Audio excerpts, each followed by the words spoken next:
بسم الله الرحمن الرحيم الحمد لله رب العالمين أنيقو أنس عبد الرشيد كانت ترسان دلنيارة مؤسسة التوعية هداية وحان دي سو غدبينيا hogaamiyayaasha ruuxiga ah ee dacwadda iyaga oo yar dacwadda bilaabay 2001 sawirkan iyo fiidiyowgan yar ilaaga waa 2003 Sheekh Mustafa oo ka hadlaya duulaanka maskaxda qaswi fikri iyo gudoomiyaha mu'assasada tawciya Sheekh Saad Maxamuud Sheekh Muuse oo xiriirinaya muxaadaradaas iyo gudoomiye ku xigeenka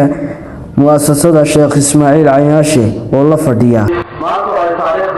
islaamku ay tahay soddonkii Shawaal oo u dhiganta 3 January 2003 ujeedada ay suuqyada maanta waxa weeyaan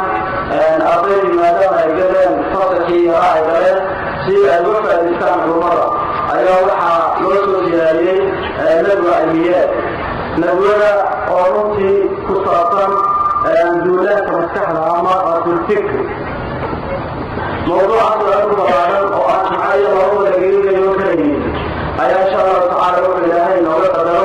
جمعها إلى جمعها تضوى وينوص أمرها أنا يوم جاهلي فضيلة الشيخ محمد الشيخ عمر الدين إلى الشيخ مصطفى حاج إسماعيل هارون وحركة مرة بلاد الدوام الشيخ مصطفى وحركة الدوام غزو الفكري شان وتعليمي سيدو ربيع الماضي وحان وحيالي كرتيه قرضها موضوع التصرف الغزو الفكر في جانب التعليم أما موضوع معني في الهيوانات الروح إلى مجتمعات مشرقة ويروح إلى كل الرجلات إلى أهم بعض خصوصا التعليم caruur yaryar ama waxba haysan ama masaakiina wadooyinka ka boobtaan oo qaadataan oo kiristaamaysan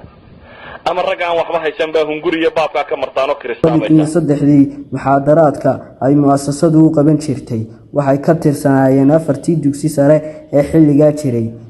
ardaydii dugsiga Maxamuud Axmed Cali gacan libaax Faarax Umar iyo 26 Juun boorarkana xilliyadaas ay sameysteen 2003 ilaa 2004